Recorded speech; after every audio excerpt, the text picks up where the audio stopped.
بسم اللہ الرحمن الرحیم الحمد للہ رب العالمین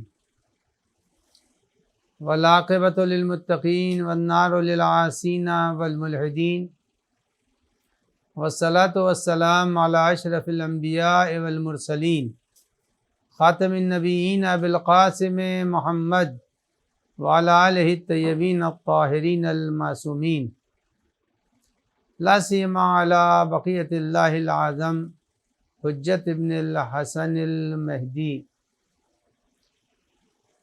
واللعنۃ الدائمۃ الباقیہ علی اعدائہم اجمعین الی قیام یوم الدین اما بعد فقد قال اللہ الحکیم فی کتابہ الکریم بسم اللہ الرحمن الرحیم انا انزلناہ فی لیلۃ القدر وما ادراک ما لیلۃ القدر لیلۃ القدر خیر من الف شہر تنزل الملائکۃ والروح فیہا باذن ربہم من کل امر سلام ہی حتی مطلع الفجر صدق اللہ العلی العظیم۔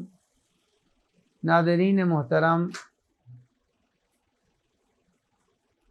میں قرآن مجید کے اس سورہ مبارکہ کے ذیل میں گزشتہ اپنی 5 تقریروں میں جو باتیں عرض کر چکا ہوں وہ سب آپ کے اذہان عالیہ میں محفوظ ہوں گی۔ کل کی تقریر میں نے شب قدر کی عظمت اور اہمیت کو تھوڑا سا بیان کیا تھا۔ اللہ ارشاد فرما رہا ہے انا انزلناہ، ہم نے اس قرآن کو نازل کیا۔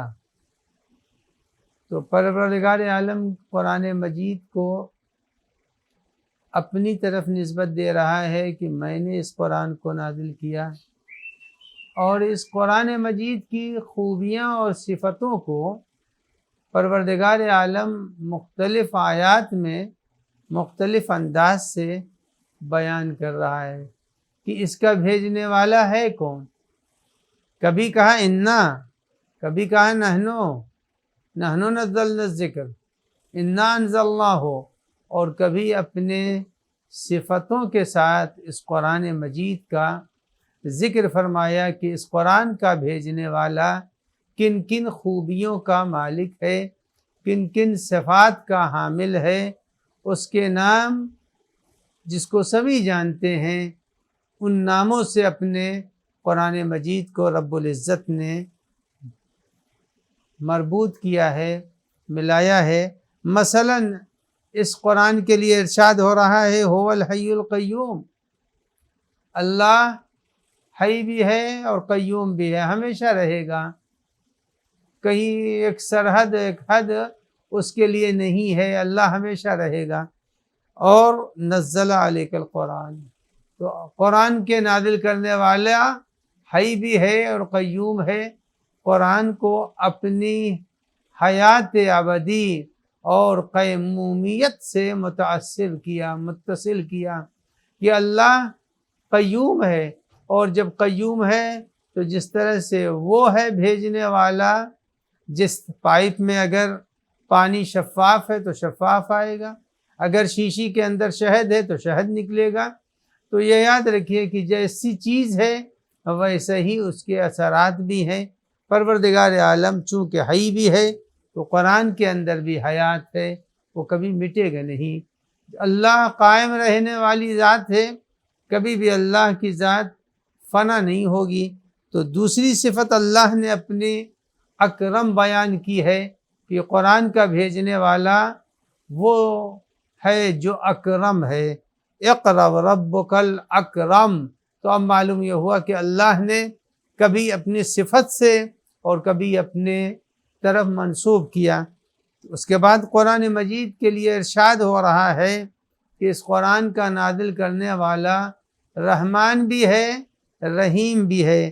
تنزیل من الرحمن الرحیم، اس قرآن کا نازل کرنے والا رحمان بھی ہے، رحیم بھی ہے۔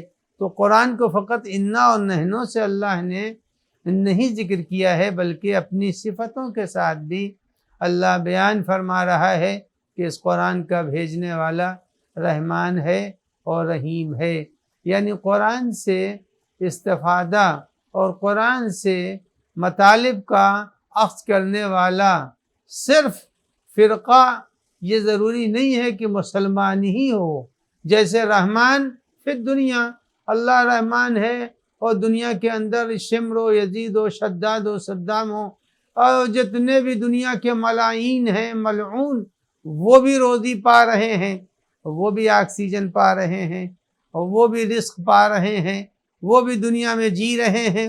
تو جس طرح سے ایک بے دین و فاسق و فاجر بھی اس دنیا میں جی رہا، تو ہو سکتا ہے قرآن کے اوپر بھی، اسی لیے قرآن کے اوپر بہت سے لغت جو مرتب ہوئے ہیں، ان کے لکھنے والے ہو سکتا ہے کہ ان کا عقیدہ قرآن پر نہ ہو۔ بہت سے قرآن کے اوپر کام کرنے والے ایسے ہیں جو مسلمان نہیں ہیں، تو معلوم ہے جس طرح سے رب العزت رحمان سب کے لیے ہے دنیا میں، اور رحیم ہے وہ آخرت میں۔ تو قرآن کے سلسلے میں اگر کوئی شخص تحقیق کر رہا ہے تو وہ مسلمان بھی ہو سکتا ہے، مومن بھی ہو سکتا ہے، غیر مومن غیر مسلم بھی ہو سکتا ہے، اس لیے کہ تنزیل من الرحمن الرحیم، اس قرآن کو نازل کرنے والا رحمان ہے۔ جب رحمان نازل کر رہا ہے تو جہاں جہاں اس کی رحمانیت کا دائرہ ہے، قرآن مجید بھی ان تمام جگہوں پر پہنچے گا۔ اس کے بعد قرآن نے رحیم کی لفظ بھی استعمال کی ہے۔ کل میں نے یا اس کے پہلے کے پروگرام میں کہا تھا کہ رحمان اس کو کہتے ہیں جو کسی ناقص کی ضرورت کو پورا کر دے، جو ناقص کی کمی کو پورا کر دے اس کو بولتے ہیں۔ ایک معنی رحمان کے وہ ہے جو ناقص کی کمی کو پورا کر دے۔ تو پروردگار عالم نے اس قرآن کو نازل کر کے یہ بتا دیا کہ اس کے دائرۂ اختیار میں فقط کلمہ پڑھنے والے نہیں ہے، ذکرہ للناس ہے، یہ لوگوں کے لیے، ذکرہ للبشر ہے، یہ بشر کے لیے، اس کے اندر سب کے حالات ہیں، تذکرے سب کے اس کے اندر ہیں۔ اس کے بعد پروردگار عالم اب فرما رہا ہے باعتبار زمان اور باعتبار مکان۔ دیکھیے دو چیزیں ہیں، قرآن مجید یا اس کے علاوہ بہت سی چیزیں وہ ہیں کہ جو باعتبار مکان عظمت رکھتی ہیں، کچھ چیزیں باعتبار زمان عظمت رکھتی ہیں۔ اور زمان اور مکان کا فرق میں اپنے ناظرین کو بتا دوں کہ یہ یاد رکھیے گا، کبھی جگہ کو اللہ نے اہمیت دی ہے اور کبھی اللہ نے وقت اور ٹائم کو اہمیت دی ہے۔ مثلاً اب میں آپ کی خدمت میں عرض کروں کہ جگہ کے اعتبار سے اللہ نے جگہ کو اہمیت دی ہے۔ مثلاً مسجد جہاں بن جائے گی وہ جگہ محترم ہے۔ مثلاً جہاں کے اوپر ذریح اہل بیت رکھ دی گئی وہ جگہ محترم ہے۔ تو باعتبار مکان حرم اہل بیت جہاں جہاں ہے، امام زادگان جہاں جہاں ہیں، وہ جگہ باعتبار مکان محترم ہے۔ مثلاً مزار حضرت معصوم قوم، مزارات مثلاً شاہ عبدالعظیم وغیرہ وغیرہ، یہ جتنی جگہیں ہیں باعتبار مکان محترم ہیں۔ باعتبار زمان بھی اللہ نے کچھ چیزوں کو محترم قرار دیا ہے۔ مثلاً خود شب قدر باعتبار زمان محترم ہے، روز جمعہ باعتبار زمان، ٹائم اس کا جمعہ آتا ہے چلا جائے گا، وہ وقت اور وہ ٹائم محترم ہے، معتبر ہے، قابل احترام ہے۔ تو کبھی اللہ نے وقت کو اہمیت دی ہے اور کبھی اللہ نے جگہ کو۔ عرفات میں دونوں چیزیں ہیں، جگہ کو بھی اللہ نے اہمیت دی اور جگہ کو اور زمانے کو بھی، یعنی 9 ذی الحجہ کو زوال کے وقت سے وہاں ہونا ضروری ہے، تو وہاں زمان بھی اور مکان بھی کہ آپ کو وہاں رہنا ہے۔ اور اسی لیے ہے کہ جب کوئی مقام دعا کا تذکرہ جو لوگوں نے کیا ہے، بالخصوص مرحوم فہد ہلی نے جو دعا کا تذکرہ کیا، اس کے اندر وہ فرماتے ہیں کہ اگر حاجی جائے اور عمرے کے لیے جائے تو اس کو چاہیے کہ وہ میدان عرفات میں جائے، وہاں اترے اور اتر کے 2 رکعت نماز پڑھے اور دعا کرے خدا سے، اس لیے کہ وہ مکان محترم ہے، اگرچہ وہ عرفے کا زمانہ نہیں ہے، 9 ذی الحجہ نہیں ہے، مگر وہ وہاں پہنچا ہے تو اسے چاہیے کہ وہ وہاں کے اوپر جائے اور جا کے اترے، 2 رکعت نماز پڑھے اور نماز پڑھنے کے بعد وہ اپنے رب سے وہاں دعا کرے۔ تو مکان بھی اہمیت رکھتا ہے اور زمانہ بھی اہمیت رکھتا ہے۔ تو قرآن کو پروردگار عالم نے باعتبار زمان ذکر کیا ہے کہ اِنَّا أَنزَلْنَاهُ فِي لَيْلَةٍ مُبَارَكَةٍ، ہم نے اس قرآن مجید کو مبارک رات میں نازل کیا ہے۔ اب جتنی بھی اللہ نے نسبتیں دی ہیں، حکیم سے دی، مبارک سے دی، یعنی قرآن مبارک رات میں آیا ہے، تو جو جس جگہ پہنچتا ہے، جس انداز سے، وہ اندر اپنے وہی خوبیاں خصوصیتیں رکھتا ہے۔ اللہ نے اس قرآن کے لیے ایک لفظ اور استعمال کی، تنزیل الکتاب من اللہ العزیز الحکیم، اللہ نے اس کتاب کو نازل کیا۔ اب اپنی خوبی بیان کر رہا کہ اللہ کیسا ہے، تو فرمایا کہ عزیز ہے اور حکیم ہے، اور جب حکیم اور عزیز ہے تو اب اس قرآن کے اندر دونوں چیزیں پائی جائیں گی۔ ایک عزیز، عذار کے معنی ہوتے ہیں وہ چیز جو کسی سے شکست کو قبول نہ کرے، یعنی ایسی چیز جو کسی اعتبار سے شکست کو قبول نہ کر لے، اس کو بولتے ہیں عزیز۔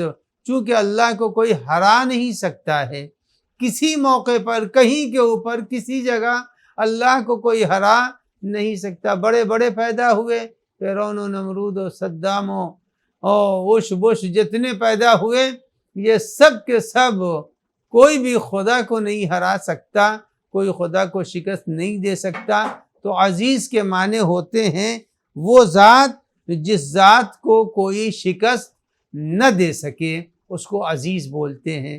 اس کے ساتھ ساتھ پروردگار عالم نے یہ بھی فرمایا کہ یہ قرآن وہ ہے کہ تنزیل الکتاب من اللہ العزیز الحکیم، جس کو اللہ حکیم نے، حکیم کس کو کہتے ہیں، یہ یاد ہے کہ حکمت کے معنی ہوتے ہیں وہ چیز جس سے انسان بہک نہیں سکتا ہے۔ اب اللہ نے اپنے کو حکیم کہا، یعنی اللہ وہ ذات ہے جس ذات کے اندر خطا کا کوئی پہلو کسی اعتبار سے بھی سوچا نہیں جا سکتا ہے۔ اللہ وہ ذات ہے۔ تنزیل من اللہ العزیز الحکیم۔ اس کے بعد اللہ نے ایک جگہ فرمایا تنزیل من حکیم حمید۔ یہاں لفظ حمید اللہ نے، جس طرح سے اللہ کی ساری دنیا تعریفیں کر رہی ہے، چاہے وہ مانے یا نہ مانے، زبان سے کہے یا نہ کہے، انسان تو بہت ہی مختصر ہے، وہ 7 ارب انسان ہیں، یہ تو نالائق ہی ہیں، لیکن زمین و آسمان، دریا کی مچھلیاں اور صحرا کے جانور اور درختوں اور فضاؤں کے پرندے جتنے بھی ہیں، اسی لیے روایات میں ہے کہ انسان جتنے ہیں اس کا ڈبل ہے چوپائے۔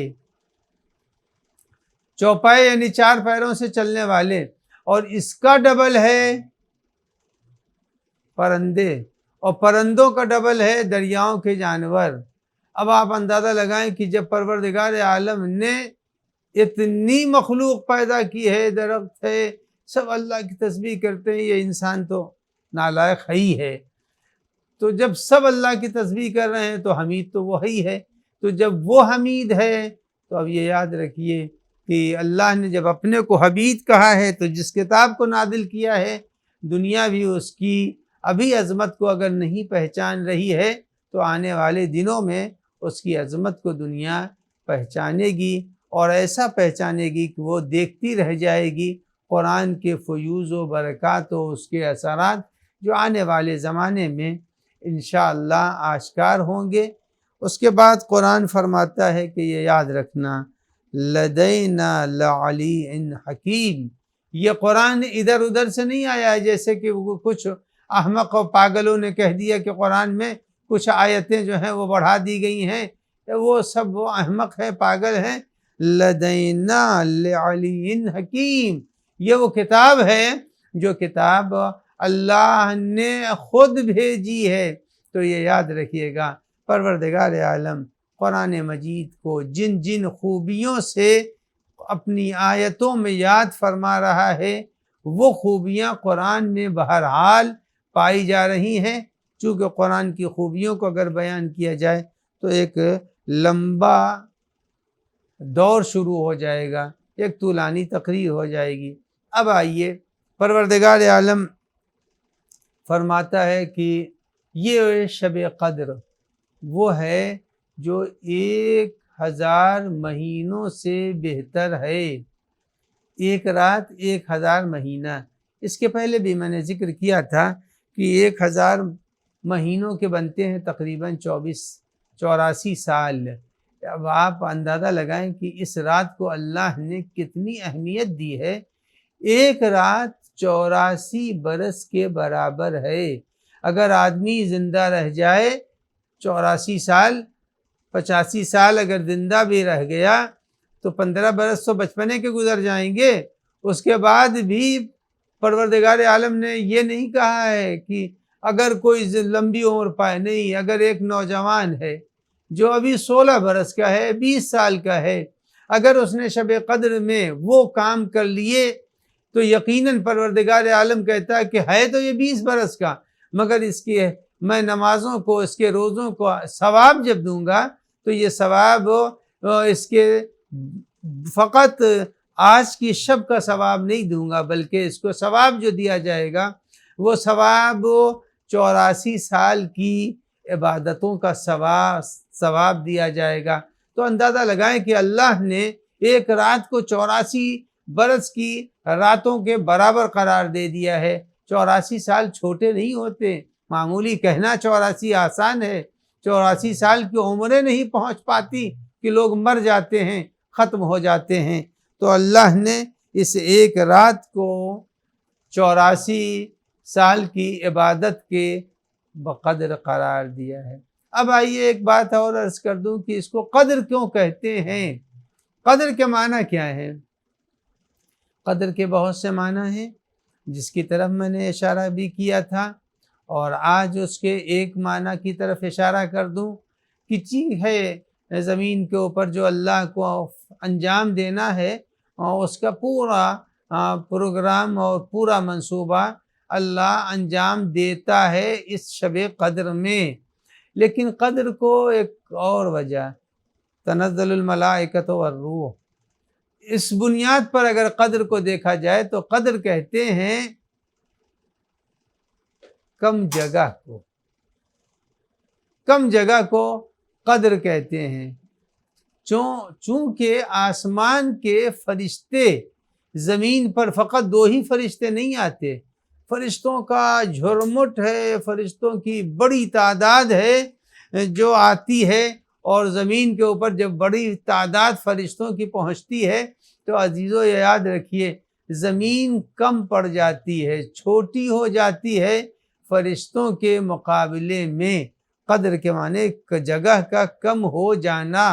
اسی لیے روایتوں میں ہے، معصوم سے کسی نے پوچھا کہ آسمان پر فرشتے تو بہت ہیں، اور اس ایسی صورت میں زمین پر کیسے آتے ہیں؟ کیسے جیسے خانہ کعبہ کا صحن بہت چھوٹا سا ہے، بہت بڑا صحن نہیں ہے، لیکن کچھ آ رہے ہیں، کچھ جا رہے ہیں، آ رہے ہیں اور جا رہے ہیں، مگر پتہ نہیں چلتا، سب آ بھی رہے ہیں، جا بھی رہے ہیں، آ بھی رہے ہیں، جا بھی رہے ہیں۔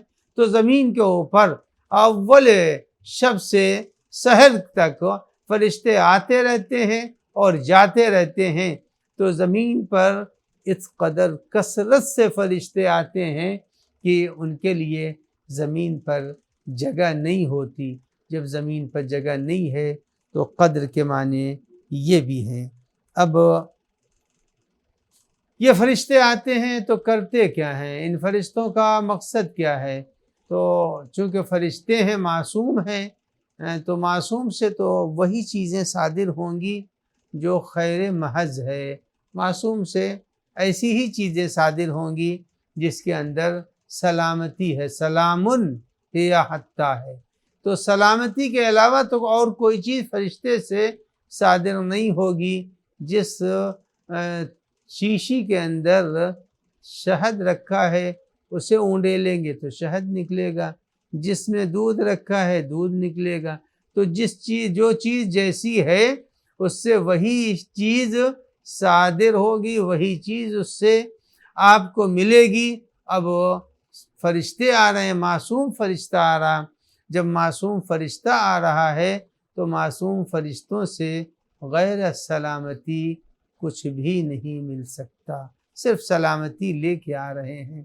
اب جب سلامتی کے ساتھ آئے ہیں تو میں آپ کی خدمت میں یہ بھی عرض کر دوں کہ فرشتے اور ہماری نگاہوں میں فرق ہے۔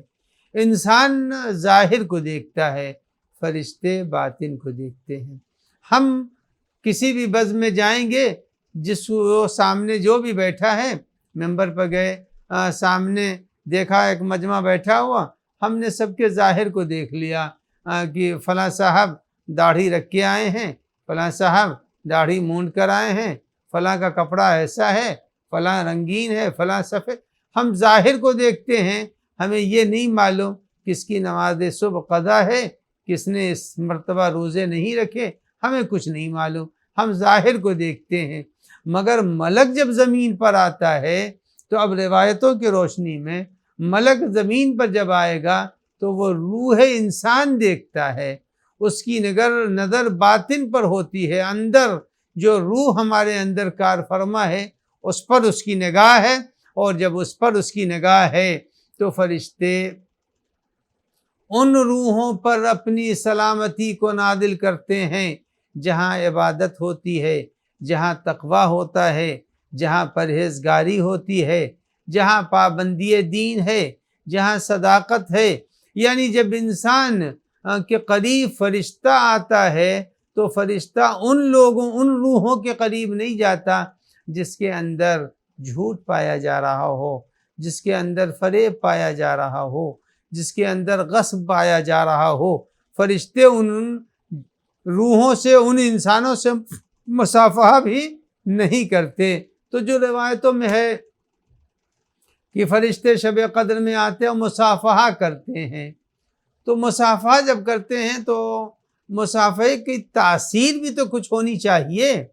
اگر ہمارے ہاتھ میں عطر لگا ہوا ہے اور ہم نے کسی سے مصافحہ کر لیا تو جس نے بھی مجھ سے ہاتھ ملایا ہے اس کو بھی ہمارے ہاتھ کے عطر کی خوشبو پہنچے گی۔ یہ نہیں کہ ہمارے ہاتھ سے کسی نے ہاتھ ملا لیا، میں نے مصافحہ کر لیا، شیک ہینڈ کر لیا، تو اس کے معنی یہ نہیں کہ ہمارے ہاتھ میں جو خوشبو ہے وہ اس تک نہیں پہنچے گی۔ تو جب ملائکہ کسی سے مصافحہ کرتے ہیں تو اس کی کوئی تاثیر، کوئی ظاہر میں اس کا اثر، تو ہاں تفسیروں نے بیان کیا کہ ملائکہ کے مصافحے اور ہاتھ ملانے کا اثر مومن پر یہ ہوگا کہ وہ شب قدر میں کوشش کرتا ہے رونے کی، اس کی آنکھوں سے آنسو جاری ہوتے ہیں، وہ اپنے گناہوں پر خدا سے توبہ کرتا ہے، اس کو خوف خدا جب آتا ہے تو خود بخود آنکھوں سے آنسو نکلیں گے۔ تو معلوم یہ ہوا آنسو کا نکلنا اس بات کی دلیل ہے کہ اس مرد مومن سے ملک نے ہاتھ ملایا ہے۔ لہٰذا میرے ناظرین جہاں کہیں بھی ہوں، یوٹیوب پر ہوں یا براہ راست دیکھ رہے ہوں، ان سب سے یہ گزارش ہے کہ شب قدر میں کوشش یہ کریں کہ آنکھوں سے آنسو نکل آئے اور اللہ کے سامنے، اور اگر کسی کے دعاؤں کے فقروں سے آنسو نہیں نکلتے، گناہوں کے یاد کر لینے سے آنسو نہیں نکلتے، تو بہرحال مصائب علی اصغر کے اوپر تو آنسو نکل آئیں گے، مصائب علی اکبر پر تو آنسو نکل آئیں گے، مصائب پامالیہ لاش سید الشہداء پر تو آنسو نکل آئیں گے۔ لہذا ان جگہوں کے اوپر اگر یوں آنسو نہیں نکل رہا ہے تو مصائب اہل بیت وہ ہے جو ہر مومن کو رنجیدہ خاطر کر دیتا ہے۔ لہذا شب قدر میں چاہیے آدمی کو کہ وہ روئے، سجدے میں جائے، یا اللہ یا اللہ یا رب جو بھی ہو سکے ذکر کرے، اور دیر تک جب انسان پیشانی کو سجدے میں رکھے گا اور آنکھوں کو بند کر کے اپنے رب سے کہے گا، پالنے والے امام زین العابدین نے فرمایا تھا، لیس من صفاتک ان تعمر بالسوال وتمنع العطیہ، اے پالنے والے یہ تیری شان نہیں ہے، تو نے کہا مانگو، مانگ تو رہا ہوں، تو عزیزو جب مانگ رہے ہیں تو خدا دینے والا ہے، وہ ذنین نہیں ہے۔ قرآن مجید نے کہا لیس بذنین، اللہ بخیل نہیں ہے، اور جب بخیل نہیں ہے تو جب فیاض ہے، فیاض مطلق ہے، تو جب شب قدر میں انسان کے آنکھوں سے آنسو نکل پڑے تو سمجھ لے کہ مصافحہ ملک کر کے گیا ہے۔ روح ایسی ہونی چاہیے، پاک و پاکیزہ۔ تو جب تک کہ اس مہینے میں استغفار نہیں کرے گا، توبہ نہیں کرے گا، اس مہینے میں انسان اپنے رب سے اپنی غلطیوں کی معافی نہیں مانگے گا، پورے ابھی تقریباً 2 ہفتے ہیں، ان 2 ہفتوں میں انسان کو چاہیے کہ کثرت سے استغفار کرے، کثرت سے سجدوں کو طول دے، اور کچھ بھی نہیں تو استغفر اللہ ربی واتوب الیہ صلوات پڑھے تاکہ شب قدر کے لائق بن جائے۔ اب شب قدر کی ایک بات اور عرض کر دوں، شب قدر کی اہمیت کے ذیل میں ایک بات یہ بھی ہے کہ یہ یاد رکھیے گا کہ اگر کوئی شخص شب قدر میں سو جائے، یہ بات جہاں بھی میری پہنچ جائے سب لوگ اس کے اوپر غور کریں کہ شب قدر میں سونا نہیں چاہیے۔ اگر کوئی شخص شب قدر میں سو گیا تو اس سال حج نہیں کر سکتا، کر ہی نہیں سکتا ہے، حج ہی نہیں کر سکتا۔ اگر شب قدر میں سو جائے تو اس سال حج نہیں نصیب ہوگا۔ یعنی پروردگار عالم نے شب قدر میں بیدار کو بلایا ہے، غافل کو اپنے گھر پر نہیں بلایا ہے، کہا تم ہمارے گھر کے لائق نہیں ہو، جب تم ہماری ایک شب قدر میں نہیں جگ سکتے تو تم ہمارے گھر کے اوپر کیسے آؤ گے؟ تو معصومین نے فرمایا کہ جو شب 23 کو سو جائے وہ کبھی بھی حج بیت اللہ کی سعادت حاصل نہیں کر سکتا ہے۔ تو ہر شخص کو چاہیے کہ 19ویں، 21ویں اور 23ویں شب کو بڑے اہتمام سے وہ اپنے رب کی بارگاہ میں بیٹھے۔ اسی لیے مفاتیح تک میں یہ بات شاید موجود ہے کہ فاطمہ زہرا سلام اللہ علیہا جب تک زندہ رہیں تو وہ امام حسن امام حسین سے فرماتی تھی کہ بیٹا دن میں سو جاؤ، چونکہ آج شب قدر ہے۔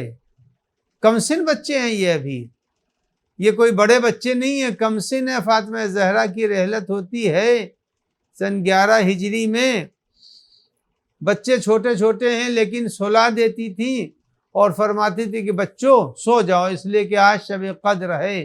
تو اہتمام، اور شب قدر میں عموماً مومنین شب قدر میں جگتے تو ہیں، لیکن ایک بات اور یاد رکھنی چاہیے کہ شب قدر میں آدمی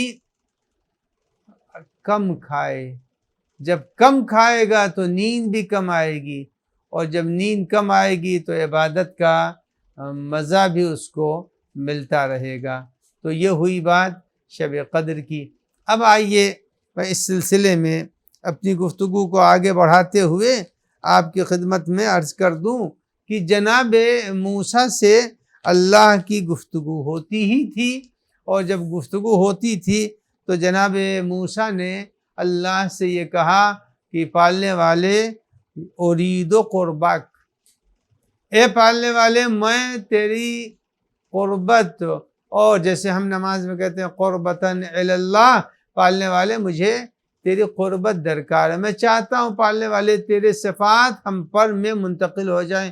اللہ کوئی جسم تھوڑی رکھتا ہے کہ ہم اس کے قریب ہو جائیں گے، لیکن صفات خدا ہمارے اندر پیدا ہو جائے۔ جیسے آدمی دھوپ میں جاتا ہے، سورج کی کرنوں سے وٹامن ڈی مثلاً مل رہا ہے، پسینہ پسینہ چل رہا ہے، تو جو جس سے قریب ہوگا، جس کے روبرو ہوگا، اس کے اثرات اس کے اوپر مرتب ہوتے ہیں۔ کہا جناب موسیٰ نے کہ خدایا ہمیں تیرا قرب درکار ہے، میں چاہتا ہوں تیرے صفات ہمارے اندر جھلکنے لگیں۔ تو اللہ نے فرمایا کہ اے موسیٰ، اگر یہ چاہتے ہو کہ ہمارے صفات تم میں جھلکیں تو شب قدر میں جاگتے رہنا، شب قدر میں جاگتے رہنا۔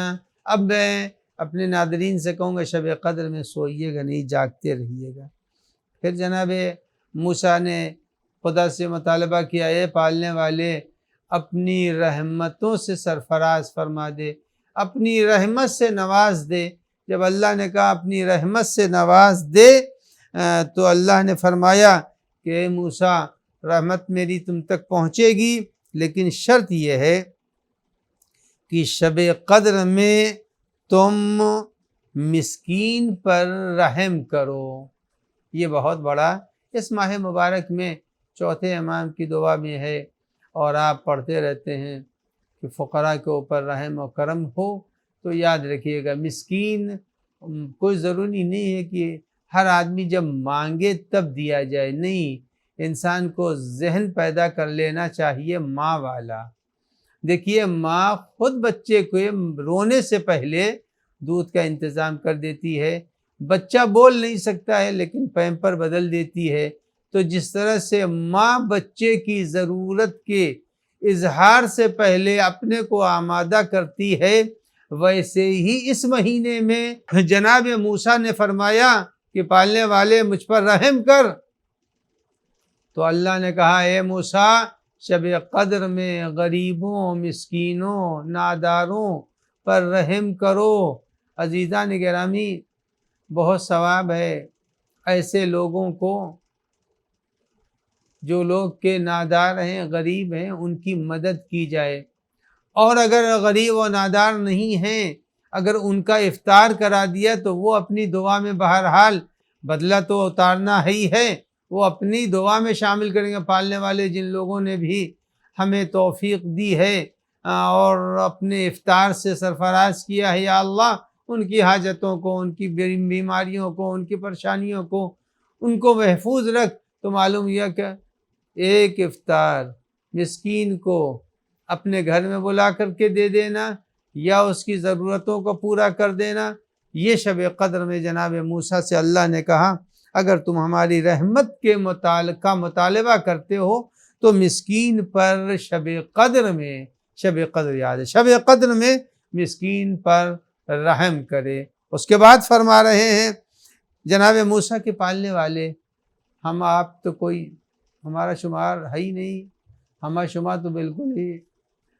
جناب موسیٰ نے کہا پالنے والے، چاہتا ہوں کہ پل صراط سے عافیت و خیریت کے ساتھ گزر جاؤں، یعنی اتنا ہے پل صراط پر خطر راستہ۔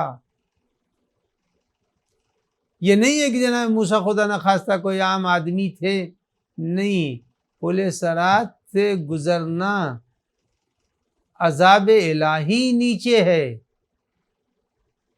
عذاب الہی جہنم نیچے، اس کے اوپر ایک پل بنا ہوا ہے۔ اور آپ یوں سمجھ لیجئے کہ چائنا میں بھی ہے اور یورپ کے بعض ملکوں میں بھی ہے کہ بہت بڑی بڑی بلڈنگیں ہیں اور بہت بڑے بڑے پل ہیں، اور وہ شیشے کے پل بنے ہوئے ہیں۔ آدمی جب اس بلندی سے گزرتا ہے، شیشے پر قدم رکھتا ہے تو ڈرنے لگتا ہے، معلوم ہے کہ نہیں گریں گے لیکن ڈر لگتا ہے، خوف لگتا ہے۔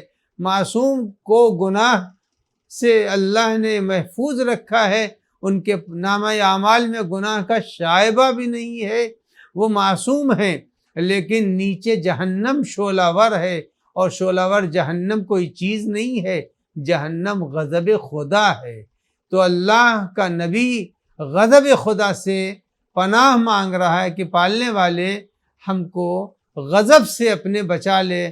اس لیے کو علماء عرفان کہتے ہیں قہار اور جبار اور اس طرح کے جتنے بھی ہیں اللہ کے اسماء حسنہ، وہ سارے کے سارے ہی کا مجموعہ ہے جہنم۔ جہنم مجموعہ ہے قہاریت کا، جہنم مجموعہ ہے اللہ کے نام میں جو قاہر ہے اس کا نمونہ ہے، تو فرمائے کہ پالنے والے پل صراط سے مجھے خیریت و عافیت سے گزار دے۔ تو اللہ نے فرمایا اے موسیٰ شب قدر میں صدقہ نکالنا۔ تو شب قدر میں صدقہ اگر کوئی نکالے گا تو پروردگار عالم اس کو پل صراط سے گزار دے گا بسلامتی۔ لہذا اس بات کو یاد رکھنا چاہیے۔ اس کے بعد جناب موسیٰ علیہ السلام نے اللہ سے کہا پالنے والے میں تیرے بارگاہ میں سوالی ہوں کہ نعمت جنت دے دے۔ دیکھیے یہ جتنے انبیاء سب جنتی ہیں، جنت میں انہیں جانا ہے، بس جنت کے مرتبے ہیں۔ اب ایک ہی پلین میں، ایک ہی ٹرین میں، مثلاً پلین میں تہران سے مشہد کی طرف جا رہے ہیں، مثلاً ایک مرجع وقت جا رہا تو اس کی سیٹ الگ ہے، آپ کی سیٹ الگ ہے، اور وہ کسی جگہ بیٹھا آپ کسی جگہ بیٹھے ہیں، فاصلہ ہے۔ تو جناب موسیٰ نے کہا پالنے والے نعمت جنت مجھے عنایت فرما دے۔ اب نعمت کیا چیز ہے اس کو بس ایک جملے میں ادا کر دوں کہ نعمت سے مراد ہے، نعمت کہتے ہیں ولایت علی ابن ابی طالب علیہ السلام کو۔ تو کہا پالنے والے نعمت سے سرفراز۔ تو اللہ نے کہا اے موسیٰ اگر نعمت کا مطالبہ ہے تو شب قدر میں ہماری تسبیح کرو، سبحان اللہ میری تسبیح کرو۔ اس کے بعد یاد رکھیے پھر کہا پالنے والے جہنم سے بچا لے۔ تو اللہ نے کہا اے موسیٰ شب قدر میں استغفار کرنا، اور فرمایا کہ اے پالنے والے میں چاہتا ہوں کہ تیری رضا مجھ کو مل جائے اور میں تیری مرضی کا مرکز قرار پاؤں۔ تو اللہ نے کہا موسیٰ 2 رکعت نماز شب قدر میں، جو مفاتی میں جس کا طریقہ لکھا ہوا ہے اس طریقے سے 2 رکعت نماز پڑھ لو تو پروردگار عالم تم کو اپنی رضا کا کچھ حصہ مرحمت فرمائے گا۔ تو عزیزان گرامی یہ تھی شب قدر سے متعلق ہماری گفتگو۔ اب یہ یاد رکھیے کہ قرآن مجید کو اللہ نے جن صفتوں سے نازل کیا ہے اس میں ہم نے کچھ آیتیں پڑھی ہیں، ان میں وہ کون کون سے اللہ کے نام تھے جن ناموں کو آیتوں میں استعمال کیا گیا، ان میں سے صرف 4 ناموں کو بتانے والے بتائیں گے تاکہ ان کو انعام دیا جا سکے۔ وہ 4 آیتیں کون سی ہیں؟ آیتیں پوری اگر نہیں بھی ہے تو وہ اللہ کے 4 نام بتائیے جس سے اللہ نے اپنے قرآن کو نازل کیا ہے۔ والسلام علیکم ورحمۃ اللہ وبرکاتہ۔ ان مومنین کے لیے ایک بند علی فیملی کے مرحومین، نورانی فیملی کے مرحومین اور جیوراج فیملی کے مرحومین، راؤجی فیملی کے مرحومین کو ایصال ثواب سے سرفراز فرما دیں۔